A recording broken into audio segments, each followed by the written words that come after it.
We made it. Oh, finally. Yeah. Oh, Made land. that's a relief. That is. I see a few more people, floating in on the debris. Okay, yeah, that's good. I really, really thought we were going to be done for, but we made it. Yeah, we made it. Did you manage to rescue anything? No. But, well, I got myself out alive. That's really is the the best you important can thing. you can hope Exactly. for in a shipwreck. Yeah, it's like a fire. You don't stop and grab anything. Yeah. Luckily, my luggage did survive. Oh yeah. Wait, it's full of sausages. What? Why is it full of sausages? Well, this does seem like a worst case scenario. Fucking love you. I love you very much. You're very good. I love you.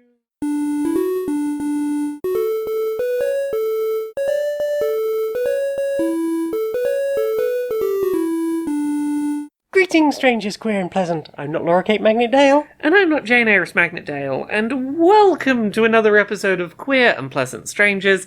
It's a podcast where two queer trans women, that's us, we're wifey types, have a bit of a catch-up about media we've consumed in the week and do some silly voices and skits and just have a bit of a giggly catch-up. Oh. How are you doing? I'm a sleepy little bean. As am I. It's sleepy bean hours. Oh. I've finally caught up from my 2 weeks of all of the work. I'm less sleepy than I was. Still a sleepy little bean. Good. No, well, I'm glad that you've started to catch up a little bit. Just a smidgen, just a tad, just a little bit. Well, I was going to ask you about things you played. What have you played? Speaking of sleepy. Well, I suppose so. Pokemon Sleep, it's officially out now. Yeah. As You've opposed been to able that, to like, move back from yeah, New I don't Zealand? have to be in Australia or New Zealand or Canada anymore. So yeah, Pokemon Sleep it's an odd one. So there are some things I like about it that are not specific to Pokemon Sleep. I know other apps exist that do these things, but the Pokemon wrapping is kind of nice. It is nice having a thing that is like just making me aware, like, hey, are you aware how much or how little sleep you get? And like keeping an eye on that and being like, hey, like your average amount of sleep in a night is like about this much. That might be useful information to be aware of. And I'm like, cool. It has made me feel less bad about the fact I occasionally take a little afternoon nap. I definitely do take less sleep than the average adult is supposed to have. But I like the functionality where it'll sometimes wake you up like 10 minutes before your alarm's meant to be. If it detects you're in light sleep, to be like, hey, you're about ready to wake up anyway, we'll just wake you up now. The game elements, it's been nice to have a little Pokemon thing in my routine on my phone that isn't Pokemon Go that I'm annoyed at because of its monetization. Monetization exists within this, but it is never pushed. You have to go looking for it. It's like, hey, do you want to spend £15 a month for... It's kind of unclear what. It's very ignorable. It's very not monetized, which I think makes sense given who the target audience for this probably is, and I'll get to that in a second. It's been nice having a little daily dose of Pokemon, even if the gameplay element is not really a game so much to it. It is a gamified wrapping around data harvesting and some maybe nice sleep tracking tools. I will briefly talk about the Pokemon Go Plus, the most terrible name for a thing. In theory, a much better solution than having your phone not with the screen not locked, face down on your mattress. You got a little thing you put on the bed instead as a little Pokeball-shaped thing. When it works, it is a really simple thing where you just hold down the button for a couple of seconds. It's like, hey, we're starting sleep tracking, and you do the same at the other end, and then it syncs up with the phone later. Occasionally, it just doesn't want to sync with the phone, doesn't want to function in the bits that don't need syncing to the phone, and I don't know why, and this is the same sort of tech issues that routinely pop up with Pokemon Go Plus devices already. I don't know what their quality control issues are. This feels like a program that exists primarily for, you have a kid that you're struggling to get them to want to go to bed on time.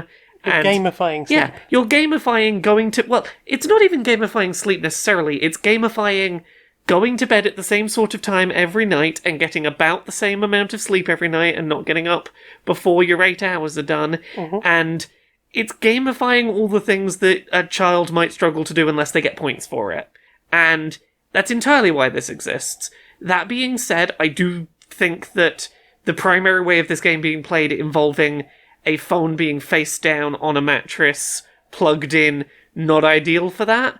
And the Pokemon Go++, much better solution for that. It doesn't require leaving, like, a phone in the child's room or whatever, assuming the thing works, because I'm already picturing nightmare scenarios where it's like, cool, this has become part of my child's routine, I've gone to hold down the button for a couple of seconds, it's not working. Why is it not working? Oh no, now my child won't go to bed because they're not going to get their points if I don't fix it, and I've got to stay up troubleshooting their Pokemon before they will sleep. Yes, because you had like half an hour of footsing about with this the other night. Yeah, before I gave up on it, and I was just like, I'm just not going to track tonight, I guess. And I'm like, I'm autistic. There is not that big of a line between me and, like, a child who this has become a part of their routine. Joys of getting routines stuck in your head and getting anxious about them changing. And I'm like, I can put this down, because I'm like, this is just a game. It's going to be very different for a child where you finally got them in a good sleeping routine. Yes. Like, reliability of that Go++ has to be rock solid. Yeah, the Go++ feels like a weird choice, and for explanation for anyone, it's Geo space PLUS space the symbol plus. Yes. Or is it the plus then? It's the word plus then the symbol plus. Yeah, weird. Like, I know that, like, sleep tracking stuff exists. I think there is a thing on, like, Fitbits and similar sorts of, like, smartwatch devices or smart fitness tracking devices that do, like, track your energy, check your sleep. And maybe, again, some of that is data harvesting for no good reason, but, like, it seems to be a thing people are concerned about, like, how good a sleep they're getting. A lot of them will do the thing of, like, you were talking in your sleep. Do you want to hear it? Yeah, this has that option if you want to hear sounds you made in your sleep. It does feel like a weird thing, especially if you share a bed with someone, as we do. Yeah. Like... I don't know how well this is tracking which of us is in light or deep sleep, but, you know, I'm setting it when I go to sleep and when I wake up, and if nothing else, it's been neat having, like, a little record of, like, the middle of my night's sleep is usually around 4 a.m. That's usually middle of my sleep period. I can see Thursday night I went to sleep late and got up late. And I'm like, yeah, that sounds like Dice Fun. That's post Dice Fun. Like, yeah, I can see the trends that I can see, like, okay, I can see why I was tired on that day. Yeah. It's nice for me as someone with, like, issues with interoception to go, I'm feeling like I need to just, like, fall asleep on the sofa in the middle of the afternoon. Is this because of things I have done this week that, like, I haven't looked after my body? Am I ill? Am I underslept? Yeah. Do I, like, is there something wrong, or am I just not sleeping and then, like, not recognising that in my own body? Yeah. It's a bit like me having started ADHD meds going, this is how I've always run, right? These aren't doing much. And then the day I take them, I go, I don't take them. I'm like, oh no. Yeah. I apparently didn't realise how bad things were. It's becoming a nice little part of the routine, even if there's very little game to it. Even if it is a bit of a faff sometimes. Even if it's a little bit of a faff sometimes. Yes. But so far this, it's only been one night of the week. I slept 7.5 hours last night. That's almost 8 hours of sleep. That is very rare for me. Look at me go. That's very impressive. Woo! Look at you go. And I found Ekans today, so that's fun. Oh, Heckens. Oh, Heckens, it's Ekans. Little sleepy snake. Yeah. What about you? What you been playing this week? I've been playing a butt ton of Pikmin 4. Yeah, so have I, funnily enough. Well, that's fine, then let us talk about Pikmin 4. Yeah. Pikmin 4 is the game of you are small people who have come to post-apocalyptic Earth, where there are no humans, but there are lots of slightly aggressive bugs, and these tiny vegetable creatures named Pikmin, who you pluck from the ground, and they do your bidding. What if Little King's story was about vegetables instead of people of your kingdom? Yeah. Although I know Little King's story came well after Pikmin. Yeah, it's, timeline-wise, I couldn't tell you where it fits in. I have heard people saying that it doesn't really seem to quite follow the lore of 1 and 2. Yeah, so here's the thing. Right at the beginning of the game, it talks about Olimar going off on an adventure. He's the protagonist of most of the Pikmins. And then it says, I discovered these creatures called Pikmin, which makes it sound like it's, we're telling the story of Pikmin 1. Yes. And then he happens to be with, like, the dog creature that only shows up in 4. Yes. And it's either, are we doing a soft reboot where we're, like, pretending that that's what happened in 1, or are we saying, I met these creatures called Pikmin because this might be people's first game in the series, and it's not trying to imply that this is the first time he ever met them, and it is just telling the story of him in 4. It's really unclear. But also, is it an alternate timeline where different things happened? I honestly could not tell you. I don't know. It's very hard to say right now, because as far as I remember from Pikmin 2, like, he went home, paid off all the business debts, and then came back with a sibling, a friend. Yeah. And then, like, all of Pikmin 2 happens, and I have no idea what happens in 3 because I never played it. Yeah. But, it's a lot of that sort of, like, find a route around a thing, avoid the enemies, or dispose of the enemies, and then recycle them into Pikmin, and use that for, increasing the size of your army so you can move bigger things. But you've also got things like, as you're rescuing people along the way, because apparently most of the fucking galaxy decided to turn up. Yeah, so like some people came here being like, Olimar's gone missing, we gotta go rescue Olimar. Some people are just like, I came on a field trip for school. We were doing a news report and we all got lost. I'm a travel agent. Yeah. I'm an explorer. Yeah, people sure picked some streamer. reasons to. People sure picked some reasons to come. There sure are a bunch of people. So you're probably going to have to fill in on some of the stuff that is new, but we've got the underground stuff. Yep, it's definitely... There was some underground stuff in some past Pikmin games, but this is definitely very expanded. You've got basically multi-level dungeons that are sort of self-contained and usually themed around, like, one gameplay mechanic a bit. Yes, and they'll usually have, like very specific routes around, or you will need to sort of unlock more things along the way. A lot of them have, like, a find the button, push the button, now you can move away, or find the toggle, turn the toggle on, switch back and forth between yourself as the main character and Ochi, the pup.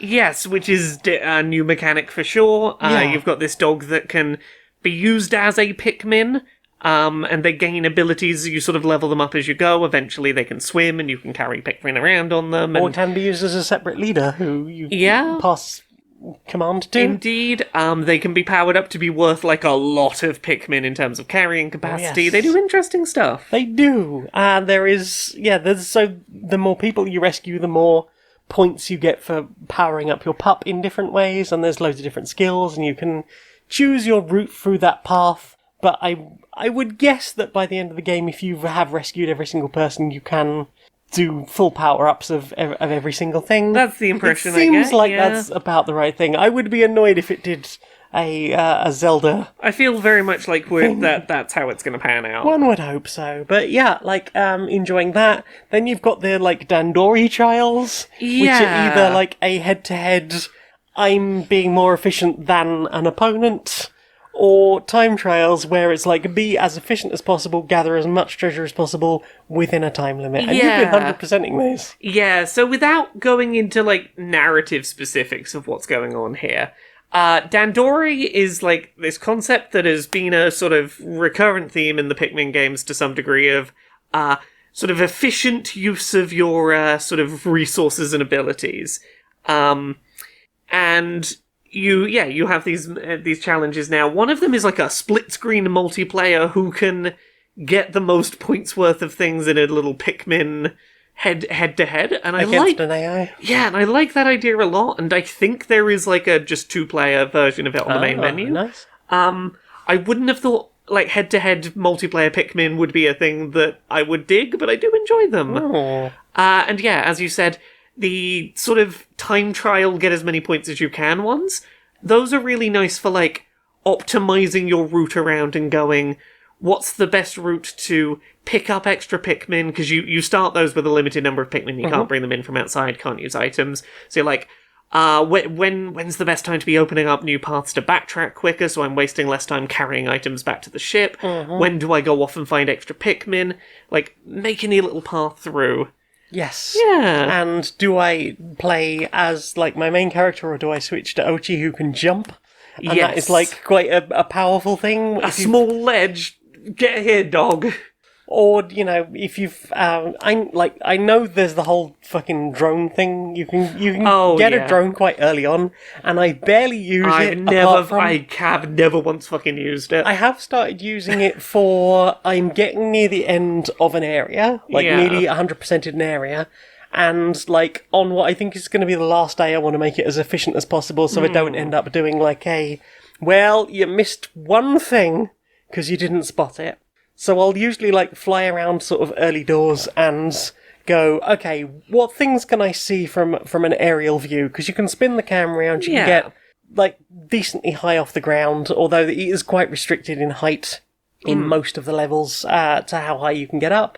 And you can, like, tag up to 3 things and be like, yep, cool, I'm going to this place, I'm going to grab, like, that thing. I've spotted a bulb, I'm going to go and get the bulb at some point. Or, you know, you sort of working out, is it better to freeze water and then run over the top of it, or do I need to swim across somehow and work a way around? And you sort of...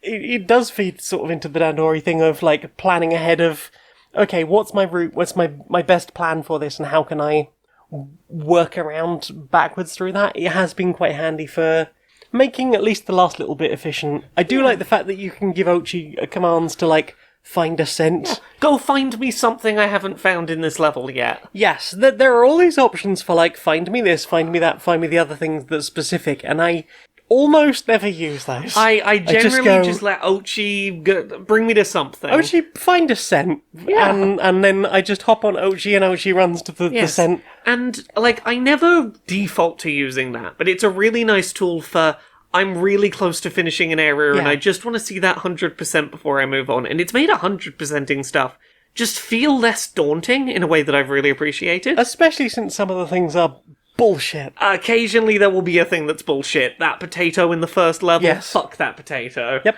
there is no above ground signature of it. No indication. You've just done a sniff for it, you sent Ochi for it. Even when he'll you just follow stop in a place Ochi, it's it's just like, dude, where? What? Who? What? Where? What have you smelled, my friend? But the other thing is, like, even when you get 100%, that doesn't necessarily mean you've got everything on the level. Yes. Because there might still be crystals, and they don't count towards the 100%. Well, the reason they don't count to the 100% is they're the only thing in the level that refills or respawns. Is that those little, crystal deposit sort of anthill things will every now and then come back. Oh. Which is why they don't count towards the 100%. But, like, and finding missed, like, digging holes that you might have missed. Yeah. And they've usually got things like either some essence, nectar, or, like, extra crystals. Yeah. The crystals are good, and the crystals are used for your, like, personal power-ups, things like leveling yourself up or getting new moves, the drone I talked about earlier, and then you've also got, like, power-ups for Ochi, like, more health, more strength, immune to fire or electricity or whatever. Those sort of things can be paid for with that raw material, but also you need that for things like building bridges or building climbing walls.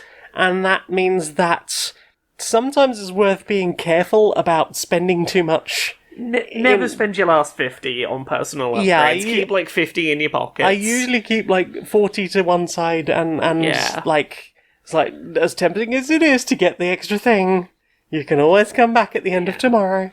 But it does feel like you're constantly, like, it's a good cycle.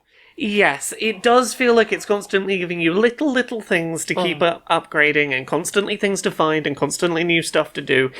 It is a game that is very content-dense without feeling overwhelming. Yes. It is a very gentle, pleasant loop of stuff to do. Yes. We've not even talked about the night missions. Oh yeah, so this is new to Pikmin 4. There are now nighttime missions, which were never a thing previously in the series. You have these glowy Pikmin, which cannot die. If they would die, they sort of respawn, and you are basically doing base defense against waves of enemies. Yeah. And trying to run around collecting little star bits to get more night Pikmin to build your little army up, and you can do things like setting your dog Ochi to like protect one base while you're at a different base protecting that one, and set up little fake bases to attract enemies, and tracking down enemies before they get to you if you think you've got the time. Yeah, it's a really fun twist on the mechanic that is the challenge is balanced well, that it feels like a little tense but not overwhelming. And I like that they're unlocked as you go through a level. Yeah. So as you've done more day missions and you've built more of those like permanent structures around the level so that you can actually move around, you're going to be able to go to new parts of that as a night mission. Yeah. And be able to like do more of those things there, because the glow Pikmin are sort of less capable of the sort of day type stuff. Yeah. And I like that at the end of those you get just a few little glow seeds that, although you can't take them out in normal day missions, when you go down to a cave, if you could I could just use a couple more Pikmin, you can pop them out. They will be gone when you hit the surface again. They can be very useful for, I started this cave system with a limited number of Pikmin, and I've run a little too low for this to be manageable. Let's get some of my pocket Pikmin out. Oh yes. And I think I've only used 10 of them at one point when I was like, I made a mistake. I could have used the rewind time function, which I am very grateful for. Yeah. Do you want to go back to like the start of this sub-level or 3 minutes ago? Yes. And like it's sort of an auto-save system, and at that point like you've got a bit of foreknowledge for the bits you've already done. And it can sort of be like, I thought I had time to run to the other side of the map and grab a thing. It turns out I didn't, and I lost half my Pikmin. Cool, I'll rewind and have not done that. I can tell you the only one of those caves where I used a bunch of the glow Pikmin seeds was the one with the invisible creature. I lost so many Pikmin going through that, trying to 100% it without the ability to do anything about that creature. I think it helped that you'd been through it about like half an hour before I discovered that particular area. I was like, look, the game is giving me some weird feedback, as it had done to you as well. It was telling you, like, no, it's too dangerous, get out of here, get out of here. And I was like, you can ignore that. You can ignore that. It'll be tricky, but you can ignore that. Yes. And I wish that the game was logically consistent with regards to that, because you get to the end of it, it's like, yes, the resource you've been slowly gathering throughout this section, you can use it to do the thing. It's like, yes. Cool, why didn't you just let me do that at the time? I think they wanted you to run through it, but like have the I'm being chased by Nemesis moment, and then go through it a second time, fight the thing, get the stuff, I guess. But given how many caves I'd been through already, where I was like, no, I'm just going to do this on the first turn. Right. Although I do like that if you miss something, for whatever reason, even though it gives you fucking warnings, if you do happen to miss something for any reason, because it gives you one warning. Yes. If you miss it a second time or you don't realise, then it won't give you a second warning the second time you try to go down the hole. Yeah. Or exit. I like that you can like skip straight to, hey, here is a bit where you haven't got 100% on it, you can go straight there. And then if that is everything you needed for the cave, or you've gone to the next bit where you've got to get the cave, you can just exit cave and it'll spit you back out again. Oh, you know what we haven't talked about that is one of the best things about this game? All the little weird names of the treasures. Oh, yes. All the little... Is that not a standard Pikmin thing? It is a Pikmin series thing, but I need to mention them again. I love all the not quite correct names for things. Yeah. All the rubber duckies. Yeah, all those rubber duckies, they're very good. Rubber duckies. Yeah. And the dice collections. Yes. The chance totems. Yeah, I've been really digging Pikmin 4. I've been really digging the Pikmin 4. I don't know what's going to happen when I get to the end of this, because I'm like, As far as I can tell, I'm on the last area, and I'm like 50% of the way through it. I am, as far as I can tell, about to head to the final area. I could have head there today, but again, I was platinuming all those Dondori missions, Yes. but I don't want it to be over. I'm having a great time. Yeah, same. I might have to go and replay Pikmin's 1, 2, and 3 because of this. This is getting me in that mood. Yes. I'm really enjoying it. Luckily, for whatever reason, maybe it's previous Pikmin experience, this one hasn't done the thing that happened to me with the first one, where someone went, oh yeah, if you don't finish it within a certain time frame, you get the bad ending. And then I kept restarting the first few days and never really progressing very far with it. I think I did eventually finish it, and I did get the better ending. But it was like a lot of like, oh, I can't play the game because I'm not playing it efficiently enough to get the best thing. Because I think if you finish it over 30 days, you get a slightly different ending. Yeah. I think that was the thing. But it basically like really spoiled my experience with the first one and really put me off the second one as well. So I was like, okay, I will. This time I've just been like, I don't care. I'm on day 35. Because you're away at the weekend and I had more time to play with it.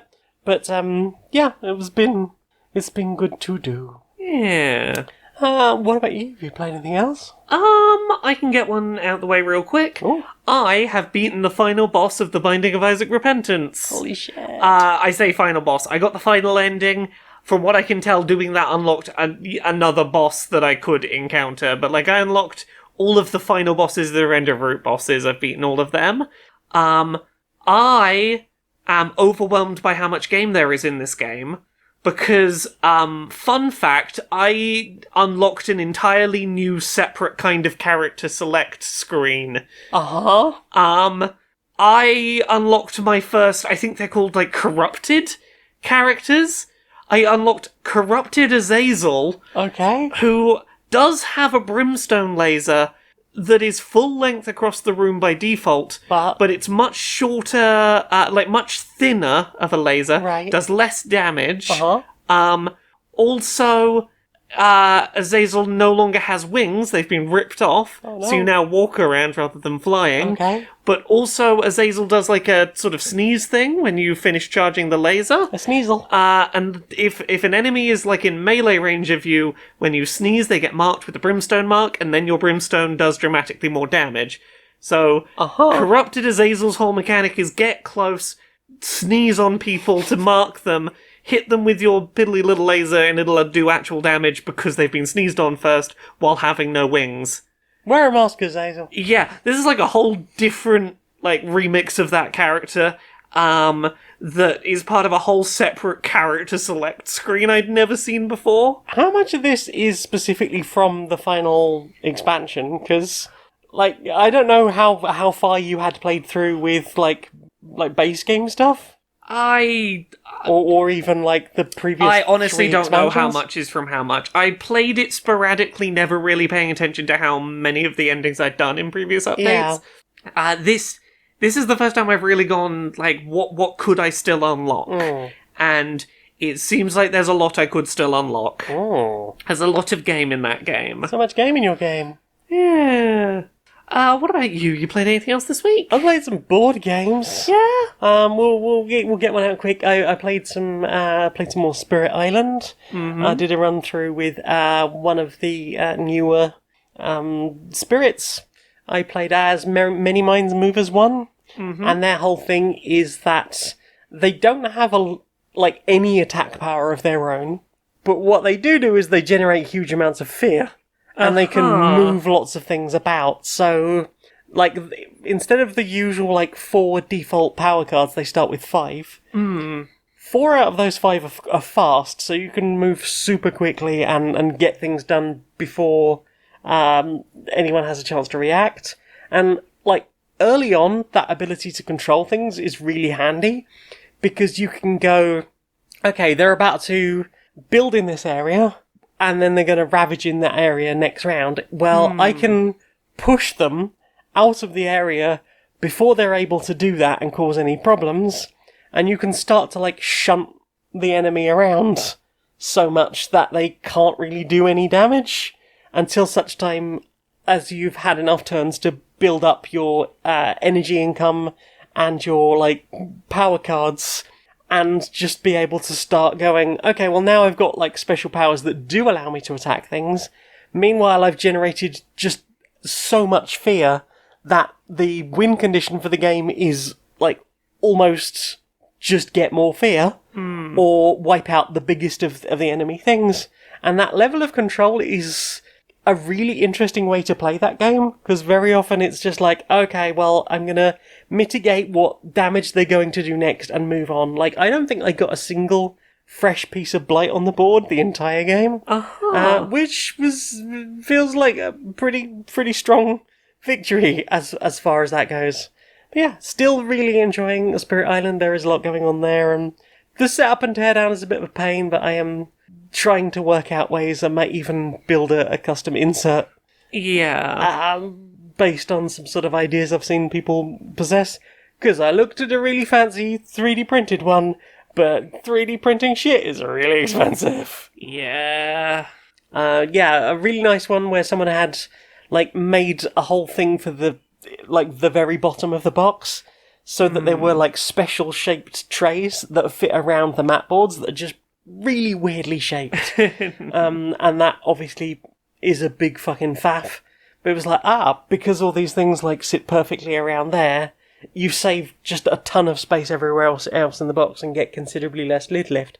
And I looked at that from, like, 3 different 3D printing suppliers, and they were like, yeah, it's going to be like 260 quid delivered for those 12 or so pieces of tiny plastic. It's like, no, it's fine. I'll build it myself out of cardboard or something. But yeah, that's that. I've also been playing Expeditions 1920 plus Expeditions, a sequel to Scythe. Yeah, this is the thing with the really nice miniatures of mech things. Yeah, they're really big miniatures. I got the ironclad edition, so they're metal. But, like, that is just the size of the miniatures in this one. And rather than being, like, a faction with a leader and a bunch of mechs, you are explorers who have an mech. And that is you moving around. You have, like, 1 to 3 movement. And on your turn, you can build, play a card, or gather something from the hex that you land on. At the start of the game, there's only 5 hexes visible, and those are the ones sort of closest to the south. Then you'll sort of move up through the map, and at any time you step on an unexplored map hex, it will flip over, it will gain some tokens out of a bag, depending on a number on the board, and then it will have its own, like, things that you will have a chance to gather off it, and it might be things like get extra workers, or pick up cards. Yeah, totally very similar to the kinds of things you're doing in Scythe, but mechanically different how you're doing them. It's a way more streamlined engine builder. Yeah. And there's less of that. Like, the moving around the map feels more like, almost like in a dice roller, you would have and there is this thing written on the board that I achieve by going to this place. Yes. As opposed to, I'm spending my time doing nebulous goals, running around in circles, trying to... Well, with Scythe, it's more like, I'm going to this because it generates oil or iron or something. Yes. And rather than just being, it's a type of thing, and I get resources based on the type of land it is. Yeah. It's a specific location, and it could be I'm picking up a card from anywhere on the board that's face up, or I'm picking 2 cards off of the face down deck, choosing one and tossing the other one out, or I'm able to use one of the powers that is adjacent to where I'm standing. Yeah. And because all the hexes are shuffled every time, that, like, creates a whole bunch of diversity about where anything can be. You've got this whole mechanic where you're picking up cards. Majority of the cards that you're able to pick up are quests. And those quests will have, like, a hex number on them. Yeah. And they'll tell you, like, which region it is, either north, central, or southern. And then it will tell you, like, what you need to pay while standing on that area to solve this quest. Okay. So you'll pick up a quest, and you can use the cards for its, like, normal things. It will generate power or guile. And that will help in various other ways. But also, on top of that, it will have, like, down the side there will be a cost and the location. You go to the location, you use the ability on one of your cards to solve, and you solve that quest. You tuck it under your board, and you can have... The default is, like, up to 4 quests to fulfill. Yeah. The more quests you have completed, the higher your glory stars on the main board are worth at the end of the game. So it's basically your popularity track from Scythe. Yeah. But you can only have up to 4. And then you've also got upgrades, which are things like... they might say things like, whenever you solve... You also gain, like, $1 or like a power or a guile. And yeah, you can have those. Those are usually item cards. You can have those out next to your board, doing things as you play them. Yeah. Or once you do them as a permanent upgrade, they sit under your board, and that they don't ever have to go back to your hand. They don't ever cycle out. They are just permanent upgrades. Yeah. And then you've got melding, which is like an upgrade, but for a different type of card. They get stronger the more cards you've already melded, and they will have things like, for every previous card you've already melded, get $1. Yeah. Or adjacent cards, so where you're standing on the board, you'll get things relative to that. Some of them are really, really powerful, and those are the things you can get glory for, but as opposed to Scythe, where it was, put the thing on the board and get, like, I have achieved this thing and I immediately get to put my star on the board. Yeah. With this, it is find a gold star on the board and then gather that gold, use the gather action on that gold star, and then you get to boast about the thing that I've done. And that's how you get your glory, your gold stars that you put out on the board. And then as soon as somebody gets 4 stars on the board, that is it. That is the game over. Everybody gets one more turn, including the person who just finished. Ooh. So they potentially get to go even harder on. And then you just turn everything into a dollar value at the end. And whoever's got the most dollars after scoring. So like Scythe, you could be the one to finish the game, but you might not be the ultimate victor if you have got somehow less dollars than your opponents. It's a fascinating little puzzle, and I've played it. I played a 2-hander on my own just to get an idea of how the rules work. Yeah, I've played 3 games, I think, against the Automa. Like most of the Stonemaier games, Automas, it's simple. It's really easy to learn. It's not a lot of upkeep when you're trying to, like, focus on your own strategies for you playing, and it gets in the way in a way that feels like other people would do. And depending on which card you use, that will set, like, what victory points or how much they generate for the things that the Automa's done. Yeah. And it's challenging. I like how it works, and I'm enjoying it so far. Yes, very excited to get Expeditions to board with more people. Yay! What about you? Played anything else? I got one other thing to very quickly talk about. Ooh. I played today some of a Switch game with a very lengthy title. It's called Yeah, You Want Those Games, right? So here you go. Now, let's see you clear them. So, the way that I found out about this was from a Polygon TikTok that I thought was an ad. Right. So here's, you know how there are terrible mobile game ads that are adverts for games that just simply do not exist or do not look anything like the ads? Like is it Evany? Yeah, so you've got Pull the keys out. Yeah, you've got you pull the keys out. You've got your person running down like a walkway in 3D, and they're like either like using money to jump above an obstacle, or maybe they're like trying to go through the right gate, left or right, and get the higher number and then defeat the big person. Or the one where there's a little knight in a room and he's got a number above his head and he can defeat things that are lower numbers than him, and he's having to go to the rooms in the right order to add to his number. Maths through the thing. Yeah, I know. Yeah. Someone made a minigame collection that is just those. They made all of those into actual games and gave you like 100+ levels of each one to do. Because I heard when they made the Keys game real, people didn't actually play it because it wasn't all that good. Yeah. So there's a couple of other ones in there. There's one that's like liquid mixing, and there's one that's like get the car out of the parking lot. They're all like the one with the gas and the liquids, and you're trying to get like as much of a certain number of. It's all ones that you look at and you'll go, oh, I've seen that playing on a TikTok while an Am I the Arsehole post played. Is there the endless runner along the train tracks? No, that one's an actual. Oh. That one actually exists. That's Jetpack Joyride, is that what it's called? Oh. That's an actual one, that one. But yes, this game is like £8, and it is exactly what you would imagine it to be. It is those games. I have had a lot of fun today playing this, while not thinking it's objectively a good game. Right.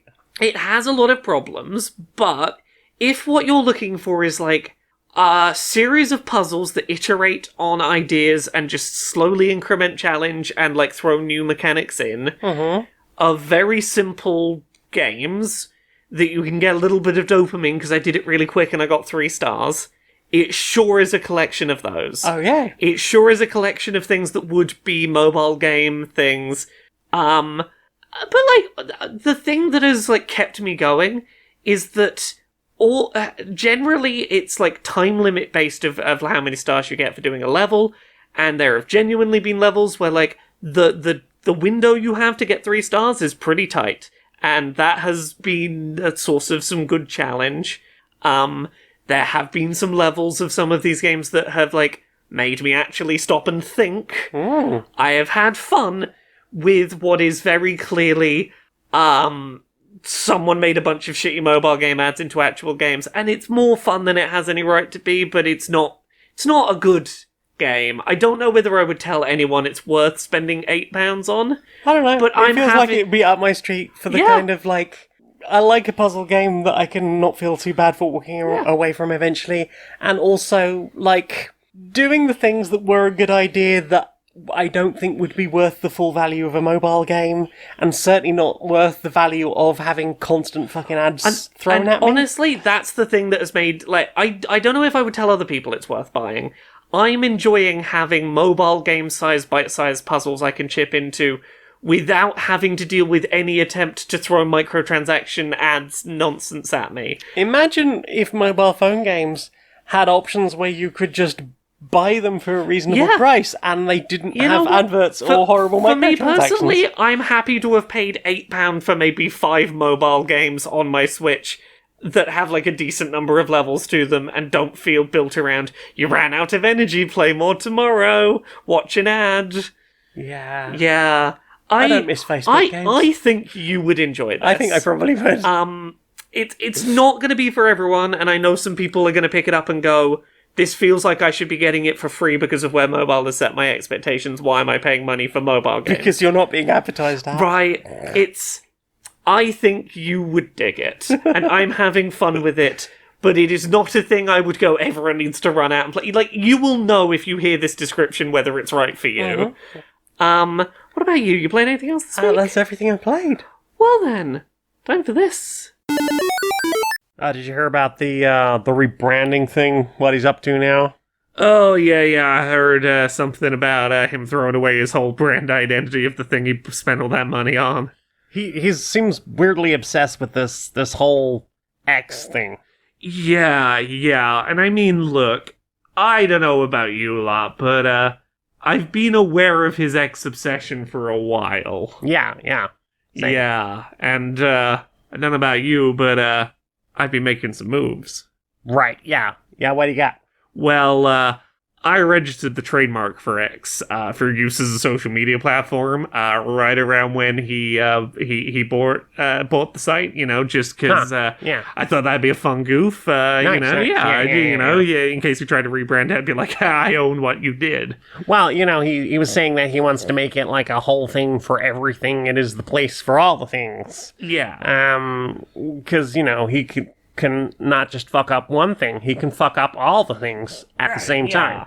And, so, I don't know if you know, but since 2015, I have held the brand X for things like social media with regards to talking about video games, anything where you're talking about video games, if people want to, we have the whole Xbox thing. Oh, so I get it, We're throwing in things like, if you want to join a forum about video games, you want to have any conversations about video games, we've got all that covered. So this is locked down as far as I'm concerned. Well, I thought, why stop at X for social media?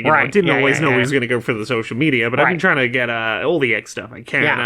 Back in 2012, I got use of the letter X as the primary letter in a name. Right. In like a child's name that you might give. Nice. I took a gamble, but I thought, look, if he ever has a kid, he's gonna put an X very prominently somewhere. Probably. In there. Yeah.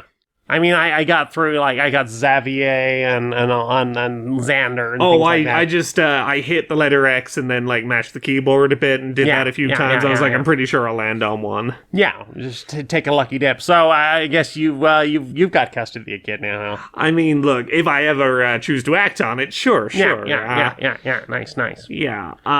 What else we got? Well, I was thinking that I would, make sure that I am in full control of the font that he's using, because it turns out that is just a mildly modified version of an existing font, letter X, that he's using for that someone half-assedly converted for a podcast they used to do. So I mean, look, I might have the best one here. Here. What you got? I got the copyright on the concept of having an X. Right. Which means that now, not only does he have an ex rather than a partner, but I can go, you owe me money because you have an ex.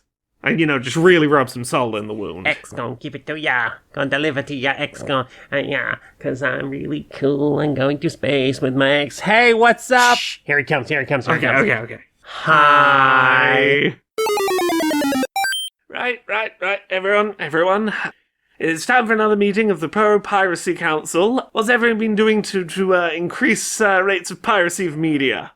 We've added a free VPN to our torrenting service. Our peer-to-peer networks are free and end-to-end encrypted. Har har. Oh, wonderful. Over in this department, what have we got? Yeah, we've done a whole thing where it's like you wouldn't steal a car. Remember that one? Oh, yes. Except now you wouldn't be a scab.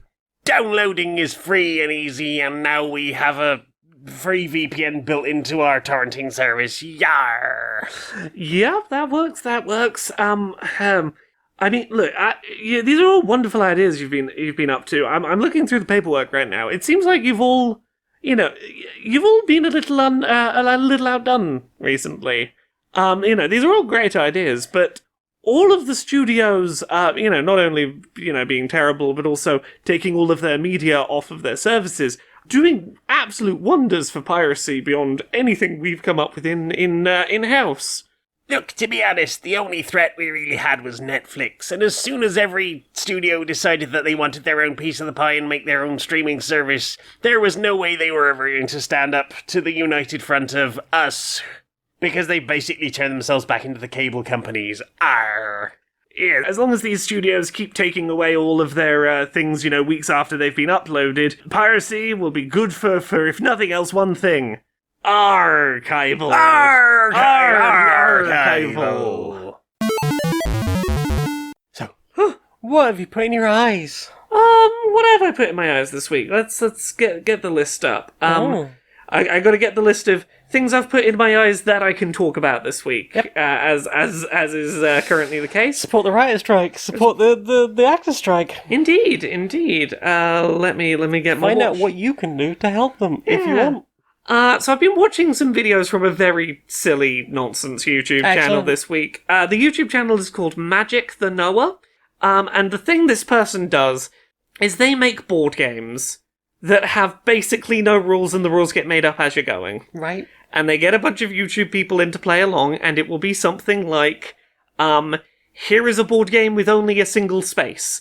And on turn 1, you discover that everyone has a time machine and can go to that one space in the past, present, or future, and make changes that will change the board on other time sections. But most of his games have a mechanic of some description to make changes to the board, or make changes to the rules, or to just sort of haggle with the person running the game about, like, can we do this? Yeah, sure. They are games that are run in PowerPoint. They are PowerPoint presentations of video games, with whether things go well or not being determined by spinning wheels, and it's chaos, and as long as you don't take it too seriously, it's some kind of fun chaos to have on in the background.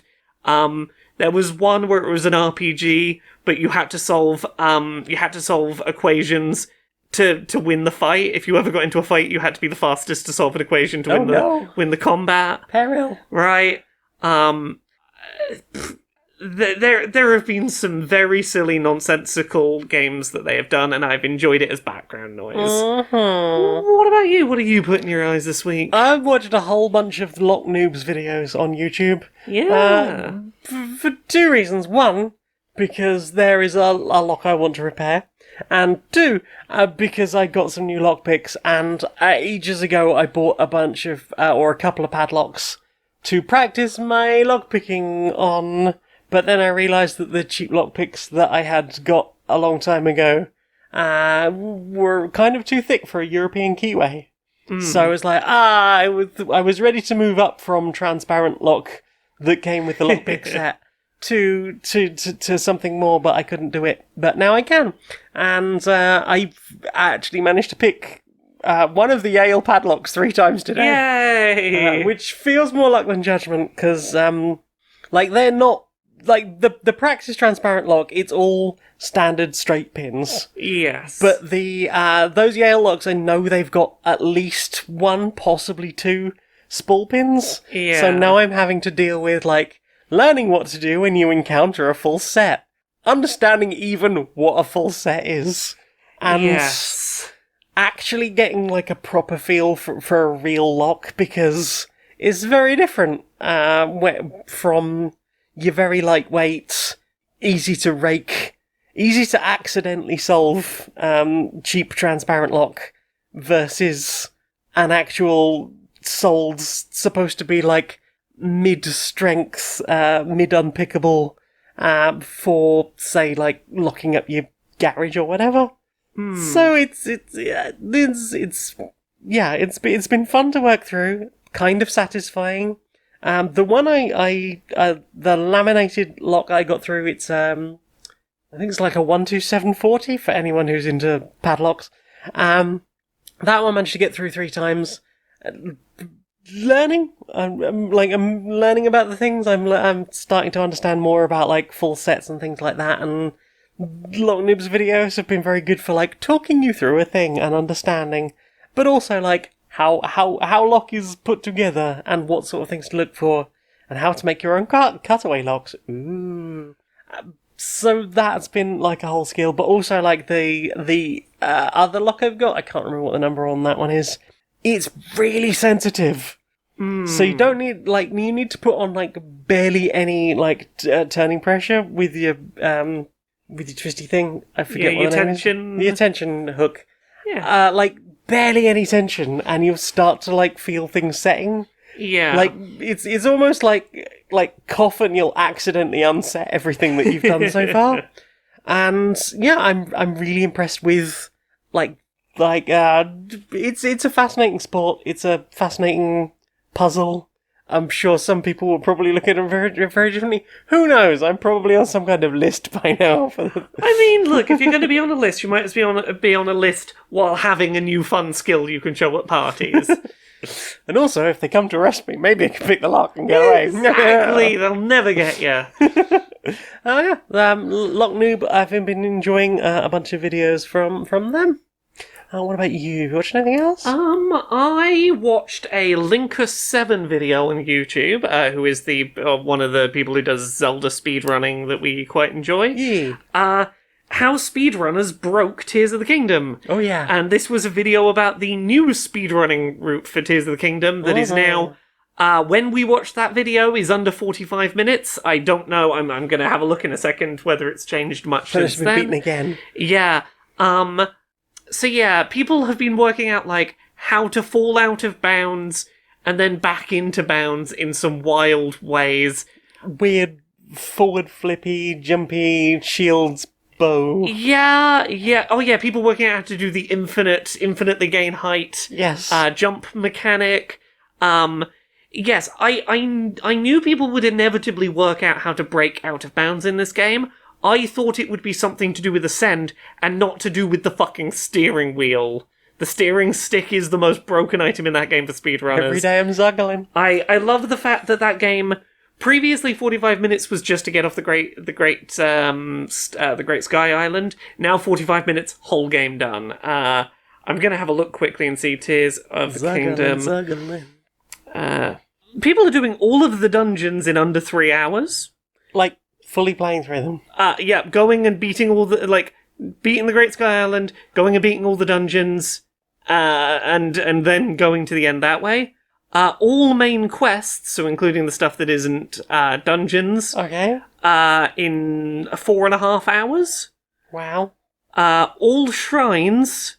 This is going to be a big jump. There's only 3 people who've done all shrines at all. Fair. 8 hours is the current world record. Wow.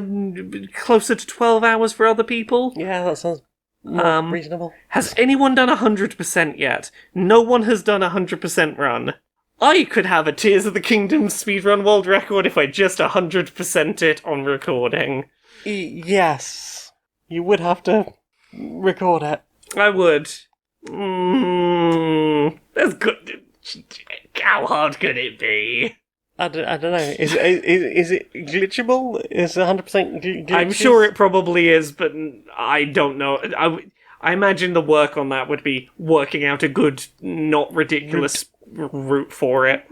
What about you? What did you watch this week? I watched on the Red Means Recording channel. Is this synthesizer a tool of the devil? Yeah, I was intrigued when I saw this title in the topic understandably. list. So this is about the Strager, which is like a modular system. I will show you an image here. Ta-da! Okay, I see. That It looks like a synth. like a tiny Moog. Yeah. Yeah. So it's like a 3-panel thing built into a unit. It's got funky touch controls, so you can do like twisty knobs, and some of it will just interact with you, just touching like a copper plate on the Okay. bit.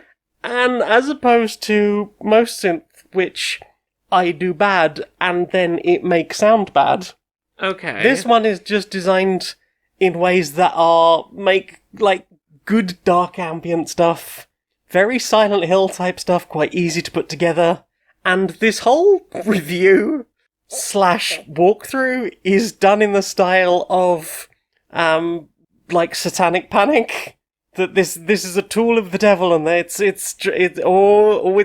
a way of sucking you in, and the people who created it, they're workers of dark forces, and they're in communication with demons, and it'll possess you. And then obviously when it gets to like the touchable stuff and interactive stuff in that way, it's like, yep, this is truly how you commune with the devil, and this is how they get inside you, and it just gets more Lynchian as the whole thing goes on.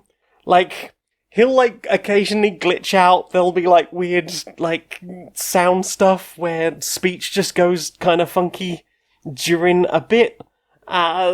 there's like a whole bunch of those like sci-fi from the 1970s like liquid effects you used to get. You know, the sort of thing like oil in water type stuff flowing through each other, and it just gets weirder and weirder and weirder. I mean, it sounds like someone had fun with their art project. It's a work of a beautiful creative genius that's just surreal, and I absolutely love it. And it's a fun watch, and I definitely recommend giving it a watch if you're interested in synths, or you just want to see someone have a very strange experience with a bizarre type of synthesizer. Yeah. What about you? Have you watched anything else? I've been watching some stuff on the Card Market YouTube channel, and associated, like, they've got YouTube channels for, like, specific card games. This is a website that buys and sells trading cards, but they also run social media stuff and do trading card game content. Today I was watching Do You Know Yu-Gi-Oh! Featuring Team Samurai X1. This was a game show between two people, asking various Yu-Gi-Oh! Questions like, hey, look at this card, buzz in if you recognise what I have changed about this card, be it something in the artwork or the text or its type or whatever, or multiple choice questions about, like, the elemental heroes are an archetype of cards, how many fusions do they have at this point? And the answer to that question fucking broke me. I very much enjoy their well-produced, silly trading card game focus content. They're fun to watch. Yeah. What about you? You watched anything else this week? Nothing I'm going to talk about. Well then, time for this, until the strike is over and we talk about other things. Assuming we remember the things that we've watched in the meantime. Hey, Laura. Yeah? We've got a new sponsor. Who's our new sponsor? Well, do you want to see media from struck companies? I mean, I would like to, but I mean, the problem is I keep having opinions if I do that. Do you have, and you have those opinions? I do have those opinions, right, yes. Obviously, being a good human, you want to respect the writer and actor strikes. I mean, I certainly wouldn't talk about my opinions of struck pieces of media. No. But I have so many opinions, though. But obviously, at some point, maybe you would want to share those thoughts. I mean, there might be a future point when the strikes end, and I would like to share those opinions, yes. In the event that the studios do the right thing, and they bloody better had bloody better. What if you could just still have all the thoughts that you had fresh in your mind from new piece of media that you had consumed, but at a time when it is not being shitty and a scab? I would like that a lot. Tell me more. Well, I will tell you more. This is opinionvault.lol.net. You record all your opinions and you store them in the Opinion Vault. It's time-locked and will be automatically released when the workers have a fair deal and health benefits. Oh, that's such a content well that will just spring forth. Right. All the content will be there for you. Just press the button, bing. It's all there. Yeah. Oh my god, there's so many hours of content. I had so many opinions during the period of time. If you think podcasts are long now, imagine the podcast that could be released from all of the stuff. Ta-da. I mean, there is a lot of stuff. That's the opinionvault.lol.net and enter the code Q&PS 271 question mark? Maybe? And you can get 15% off of a lifetime subscription. But hopefully you won't need a lifetime subscription, because at that point you'll have the to start... lifetime of the strike You'll have to permanently go and start jabbing movie execs with a spork.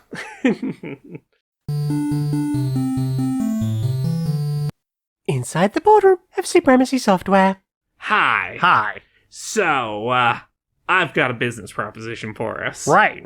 I had a wonderful meeting today with the executives from over at Worsney Dismax Flicks. Right, yeah, over at the movie studio. Yeah. Yeah, so here's the deal. You've seen they got their workers striking at the moment. You going, oh, give us more money, give us better Cowards. benefits. We'd never put up with that. Right. So they're trying to work out, like, how to survive that. And, you know, I heard him out, because I was like, look, there's every chance we might have to deal with this someday, and, you know, it's better to, have some allies and some solidarity in this. So I was like, look, is there anything financially beneficial to us that we can do to help you in this time of strike? Licensing. Yeah, well, that's exactly where they went. They were like, look, so we're trying to promote all of our movies that are coming out, and none of the movie people will, cover our promotional fluff stories right now, Fools. Like, how dare they have morals? Exactly, like, we put out, they're putting out, like, a middle-aged tortoise branded, various tat of various kinds, and no one's reporting, no one's doing the fluff stories on it. So we just put that in Call of Duty, like a special thing. There'll be like a middle-aged tortoise in that thing. Well, this is what I was saying to them, is like, look, if they want to give us money, like, we'll put things, we can put this stuff in our, our video game, because video game people, they'll cover your movie as much as you like. They're not in movies. They'll go, well, this is video game news, this is movie news, and, that's great for the movie people, and if we're ever in a similar situation, we got allies. I mean, I thought we already had allies because, of the number of deals we have struck with Crimson Method, the energy drink people. I mean... And you know how they have dealt with, people complaining about the rights of the sugar cane that they cut. Oh, yeah. Like, we know how to deal with an uprising. Yeah, exactly. The way you deal with an uprising is that you get a private military company. Well, I mean, it's part that and part... finding other people who work in the same industry as you, and making sure that you stand up for each other when because we're stronger together. Yeah. We, the executive class, are stronger together against the frightful, terrible lower classes. If some form of uniting, like a union of executives, an executive union, it seems like it's going to be very beneficial. Mutually with all these... supporting each other in a number of ways. That is the only way we're going to support these dirty strike members. Yeah. How dare they? How dare they? How dare they? To our family. To our family. So, what went earward? What earward? Did you listen to? I put things in my ears. Not wood, I hope. No, I put a couple of bits of music in my ears, which I can talk about. Yeah. I listened to a track I really enjoyed this week, called Poison Pop, by a band called Q-Bomb. Really, really reminds me of the sort of thing I used to enjoy sound-wise about bands like Mindless Self-Indulgence, just without all of the problematic shit in the lyrics and the problematic band members that band involved. They've got a real good mix of, like, fast-paced punk and electronic elements. Okay. Like, kind of aggressive punk, but with electronic stuff going on in it that you kind of want to have a dance as much as you want to have a fist bump to. Okay. This track is about very much wanting to succeed out of spite and violent rebellion against expectation. It's got a really nice pair of vocalists, one with a lower register, one with a higher register, that play off each other very well. It's just really awesome danceable punk. It's capturing a sound that I've been really missing since I had to cut a few shitty bands like Mindless Self-Indulgence out of my listening repertoire, and like nothing was really scratching the itch sound-wise for what that was doing. I understand that. Yeah, it's that fun thing of like, I gotta give up on a band that like everybody I used to love is problematic now. Yeah. But this is really scratching that vibe of I want some like punk with a bit of metal influence that's like kind of fast and electronic and dancey. I get it. I also listened to a song called Hot Lava by a band called Bite Me Bambi. Right. Sort of femme vocal ska love song. Okay. About being in love with someone, but the two of you are burning bright and like going a million miles an hour, unstoppable. It's not the heaviest, like, most in-your-face ska I've ever heard. It's nice to hear some, like, some ska that knows how to show restraint in places. To be using that, like, sound palette not at 110%. Okay. Which is kind of neat. And I listened to a song called Heartthrob by Be Your Own Pet, which is a real sort of like Riot Girl style punk track. Okay. Pretty fast paced, about being with someone that you're not really into and making eye contact with someone else across the room. It's just very fun, bouncy punk. Yeah, it's been a good week. I found 3 new bits of music that I really dig that I think are worth checking out, but particularly Poison Pop. Poison Pop is a great track I really recommend. Yeah. What about you? Not been listening to a lot. It's been mainly played and watched. I'll be honest. But I've been listening to a bit more of Welcome to Night Vale, because I'm desperate not to fall off the wagon again. I am still slowly making my way through that. Nearly made it to wherever the first audiobook happens. Wowza. I think I'm like up to 160 something now. I feel like I'm in the 70s somewhere, I feel like. I'll double check. But yeah, I'm enjoying keeping going with it. It's doing alright. Oh, I'm on 130. Dead on 130. So I don't know how close I am to the second novel, because I think there's like 4 Night Vale books now. Is there? I don't know anything beyond the first audiobook. That is where my book knowledge of Night Vale ends. Yeah. If you're hearing any interference now, Smudge is claiming ownership of the microphone and associated equipments. But she's here too, and she'd like you to know that. Yeah. She's very soft. She is very soft. Yeah, been listening to more Night Vale. I've caught up on some Shut Up and Sit Down episodes that I missed. Honestly, since having filled all of the board game space, I've not really been super keen on, or not necessarily been paying that much attention to what is going on in new board games. Yeah. Partly because I think unless something super innovative comes along, I've probably got a good example of every type of board game I care to have at this point, which I think is probably a good situation to be in. But yeah, like, I still like listening to them because they are silly beans, and some of the games are interesting to hear about, even if to go, yeah, that's definitely not for me. Lots of people have been talking about hidden movement games and haven't really had a chance to play the ones we've got. Yeah. But our pandemic manages to cover that quite nicely. One of these days. Yeah. That's basically it. Like random trance mixes. Yeah. Nothing I can say much about.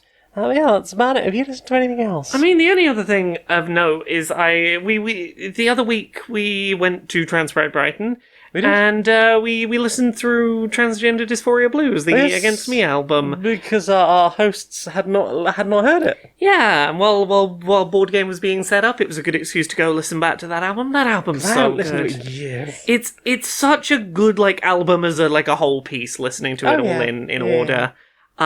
Which also then got me onto listening to, for anyone who's not heard it, go listen to that album start to finish. It is a great piece of, punk music making about the trans experience. It's wonderful, but it also got me thinking about the one song that Against Me released just prior to that album, a track called The Ocean, which, is a song that was released prior to the lead singer of that band coming out as trans, and it is a wonderful track, and you listen through it and go, I don't know how people didn't see what was going on here. When you get the verse that starts going if I could have chosen, I would have been born a woman. My mother once told me she would have named me Laura. It's almost like you knew. It's almost like you knew. Oh, yeah. But yes, very much enjoying going back into that. But that's about it for me. Well then. Time for this. So now that we've perfected AI... Oh, yes. I was thinking that, we've got art, we've got music, We do. We've got all the creative things, so we don't need the little people for that anymore. Oh, no. But, I figure that if we are just going to have to live at sea forever on our super yachts, we're probably going to need AI to do other stuff as well, right? Oh, yeah. So I was thinking, what about if we move that AI technology that we already have and start using it for things like farming? Yeah. Sanitation, resource gathering, that sort of stuff. I suppose you could use it for those. Yeah. So, I think I'm obviously gonna need food, gonna need sanitation, because, I'm not gonna deal with however any of that works. No. I have people that make people, things. Well, and soon AI to do that. If there's no more people, I can replace all the people. I don't want to be like, hey, I have to work the thing out. Yeah. I'm not gonna clean my own fucking toilet. No. And a Roomba is only gonna get me so far, right? Yeah. So, what if, we add that into there, what about a wheat GPT? Oh, I like it. Yeah, what have you got? Well, we got Dolly. We could do a crappy. Amazing. Yeah. In that vein, what if mid-journey to the ocean to pick up some fresh kelp for my smoothie? I like your thinking. If only I can get an AI to make the AI for me. No, shh. And we'd be out of a job. But if everyone else is out of a job and everyone else is out of everything, they wouldn't need us. We don't need them. We just, we could live the high life. We could invest in something. We could find a whole new thing to invest in. Barnacles. I'm gonna get so many more barnacles than you. Last one covered in barnacles is a 0-hour contract. Hello, and welcome to today's symposium. We are lifestyle coaches for humans because we see that you are not very good at dealing with the world. Are you stressed? Bored? Hungry? Do you have the zoomies? Then try sitting in cardboard box. Humans never sit in cardboard box because their brains do not have enough fuzz. Their tummies do not have enough hairballs. Then they do not know how to hunt properly. Cardboard boxes are available. They are free. They just turn up sometimes. You never thought of getting in one, human, because you are simple and silly, and your ears are the wrong shape. Sign up now and get a free soft thing full of drugs with feathers on one end that looks a bit like a blue mouse as a stress reliever toy as a free gift for everyone who signs up to our lifestyle coaching. Learn the ways of the box and think inside the box with catitude.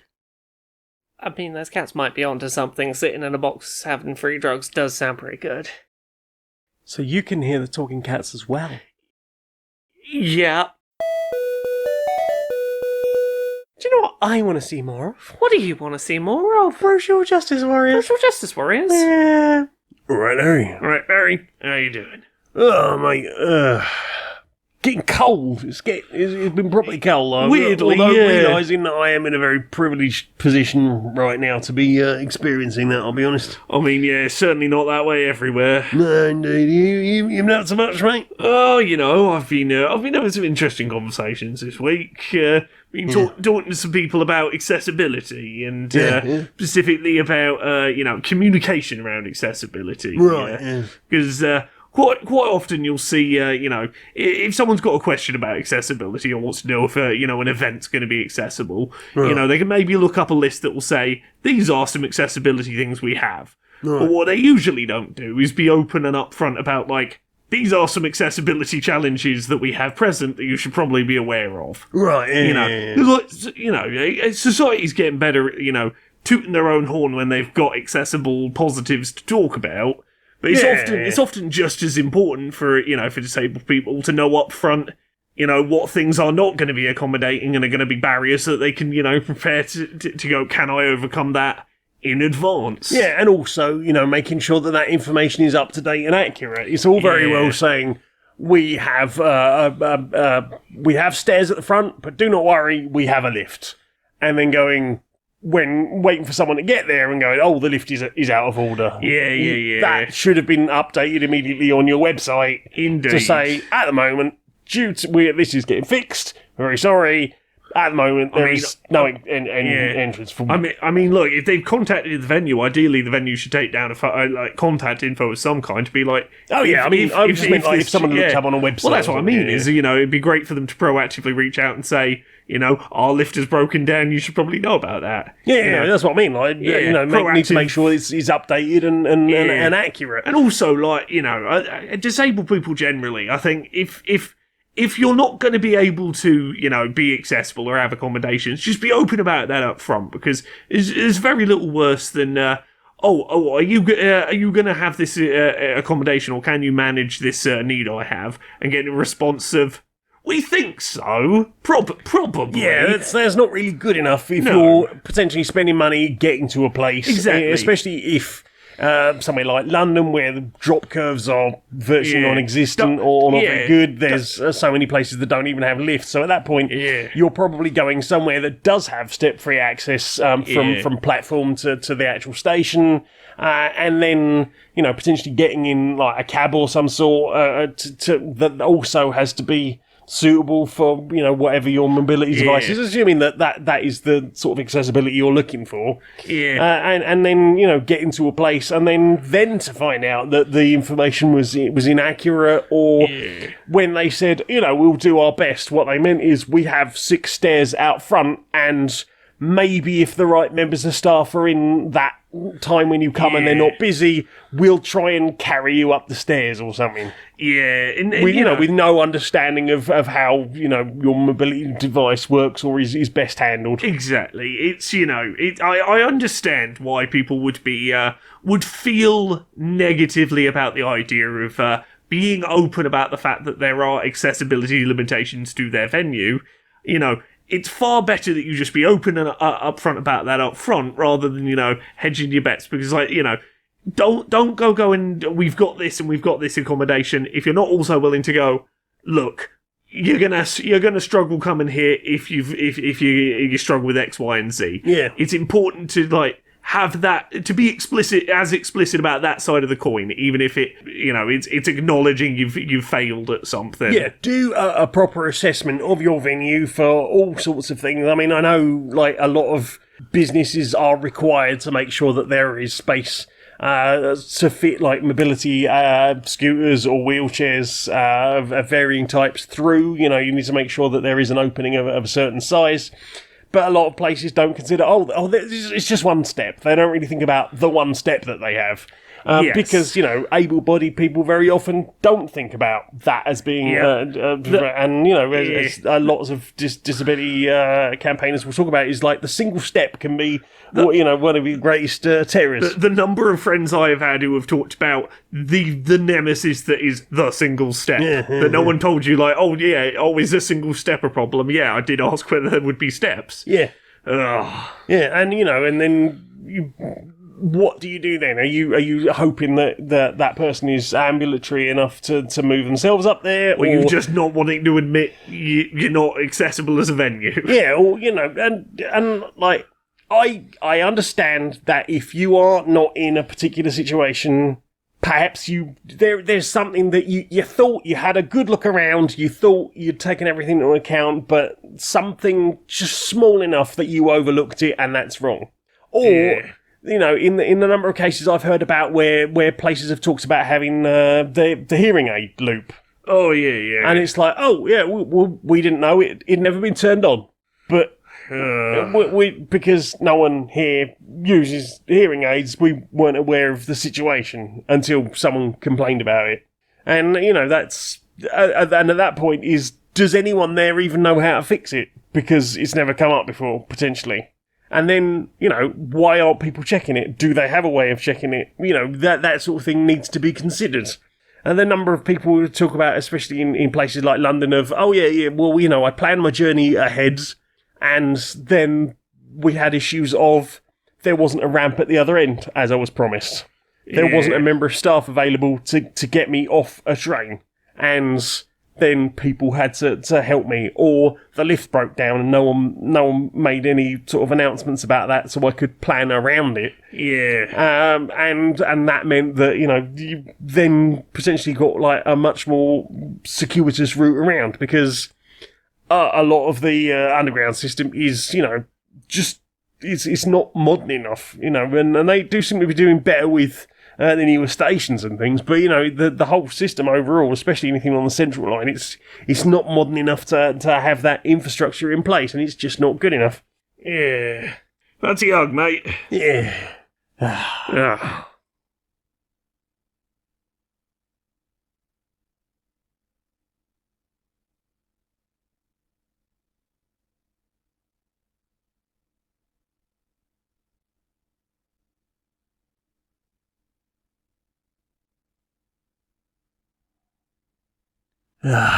Good hug, mate, good hug. Good hug. Right, I'm going to pop the kettle on. Oh, sounds like a plan. Nice. So, Laura, Yes. do you do other thing than hear the thing? I do think other thing on here, yes. Where are those things, and what do they do, and how can people find them? You can find everything I do at Laura K. Buzz on the internet. Laura K. Buzz on Twitter, Twitch, YouTube, TikTok, Patreon, that's the one that pays the bills, Blue Sky, Threads, all of the things. Laura K. Buzz. Things that are going to be up soon, depending on when you listen to this, whether it's early or regular release, there will be a episode of the Kotaku Australia podcast that I guest on talking about accessibility stuff. That's pretty neat. Episodes of Accessibility up every Friday on YouTube. This week's one is about Stray Gods, an upcoming game that I'm really excited for that has some cool stuff they're doing. What about you? Where are you on the internet? Well, I don't have that unified branding, so I've got a link tree, which is almost as good. It's linktree.ee/Janiac. Janeaac. You can find the music and make the t-shirts are designed, all that good stuff. And, reviews, alright, still occasionally manage to pop a review out. That's all there. My most important one is patreon.com/stonedmonkeyradio. For as little as $1 a month, you can help me justify a 76-hour work week. You can help me find the energy to edit the episodes of all sorts of things, and to make sure that more of the good stuff gets out there for you to enjoy. Then that's all available, and you don't have to, but it is appreciated if you can. So that's everything, Laura. Will you sing us out, please, darling? Until next time, be a stranger.